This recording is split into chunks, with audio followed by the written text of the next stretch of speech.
I guess it's kind of hard to formulate these questions, but one of them was I found the teaching on omnitriangularity very useful, and all of a sudden, kind of seeing how present that is.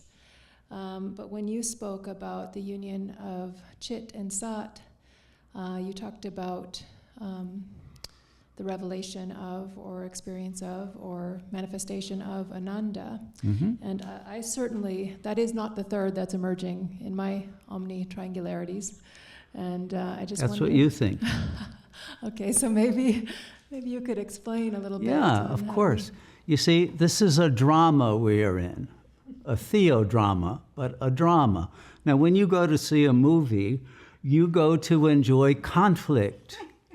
That's what creates the engine of a drama. If there's no conflict, there's no plot, there's no interest, it's boring, right? So if you don't have a villain, you can't have a hero. And you can't have a hero's journey. And you can't have victory of the light over the dark, and the good over the evil, and all of the aspects of courage that are required to live a life of virtue and empowerment, and to speak truth to power despite the fact that one knows that one is in danger. But one stands up for principles that overcome the conflicts and the dangers and the oppressions of the apparent world, because one knows that they're unreal, you see? And so there could not be love in its true essence without there being the conflict that destroys the belief in love and goodness and all of the reasons why people have become nihilists and in despair and hopeless about the world and life. And you could not reach the point where suddenly the shocking victory of God consciousness is gained and the world is restored to divine order if you didn't have all of that conflict first. Right? Thank you. I have another question. Please. You talked about awakening to the fact of being a three-tiered consciousness, and how that was key, and I find it useful to reflect on, but can you talk about that awakening process? Well, okay, again, that comes back to the first question. The conflict is on tier one, right? The soul recognizes its unreality, unreal two, and through love of God receives the strength, which is the essence of the grace, to then act in such a way as to restore beauty and goodness and love and joy to the world by being willing to be crucified for truth. But also, as we talked yesterday about, that's Christ's mission. Krishna's mission is to break all the rules that should be broken in the pursuit of the glorification of beauty, you see? And so this essence of truth and beauty are always functioning, and they can be either in conflict or they can be in harmony. And that's really the question, is how one integrates these various anomic types of attitudes and those which are very rigid in their support of Dharma. But if you take Dharma as a set of rules, then you have entrapped yourself in bondage. And you must allow yourself to be free, to respond with the greatness of one's being that cannot be categorized or predetermined by some set of rule-based ethics. And it's that requires discernment, viveka, and pragya, wisdom, the wisdom of the Buddha.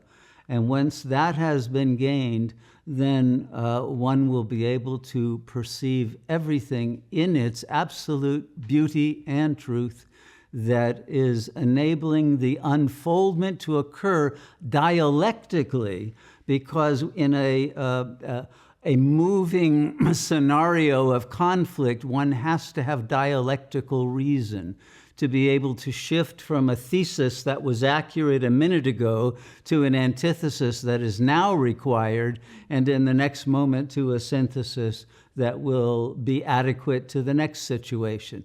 And if one is not resilient enough to be able to change with every moment as each situation offers a different panorama of forces and interaction, one will be trapped in the past. And this is why it's so important to let go of all your preconceptions and predispositions from the past, because they will cripple you in dealing with the present and will recapitulate similar traumatic failures. And so this is the importance of being fully present in each moment to the entirety of the real. Does that help? Yeah, that really helps. And I was thinking about the kind of triangles that the ego is reliving as kind of in flatland. And then when you just talked about this dialectical process, it made me think of like a greater dimensionality to that triangle. Yes, space. because you can't have a real dialectic without having at least soul consciousness. But soul consciousness is the antithesis, and then you have to go to the absolute for the synthesis. And so in each moment, you're traversing all three tiers in order to process the events that are occurring in real time. So if you're caught in flatland and the ego and you can't look up to that next point, do you pray for that? True and false, because you're never really caught in flatland. Your character might be, but you are not. And so the moment you are willing and able to witness it and laugh at it, you will already be dialectically free of it and be able to respond in a new way. Okay, thank you. I have one more question for now. We've been talking a lot about the remarriage, the reunification, the reintegration of these polarized, let's say seemingly polarized aspects, fragmentation. What's the difference between the practice of that and the practice of letting go of all identifications? Are they the same?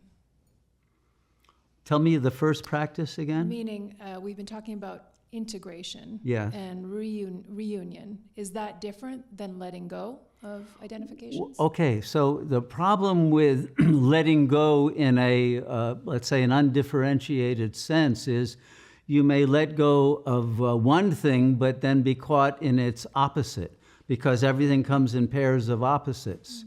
So you can say, no, I'm no longer going to do this bad habit.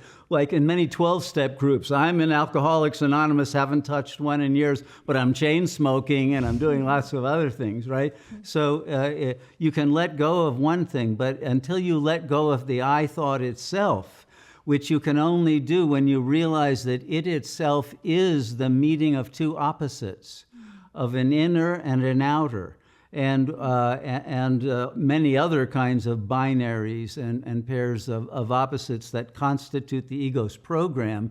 But all of them, when they come together, they amount to zero, because each one cancels the other out, just like matter and antimatter annihilate each other, right?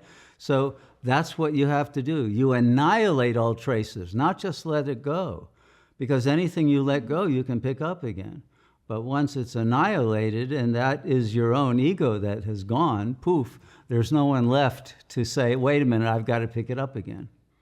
Right? Then you're free. Very helpful, thank you. I've got a few more, but I'll wait to see if today's teaching. That's your quota answers anyway them. for the day, I'm sorry. Thank you, Swati.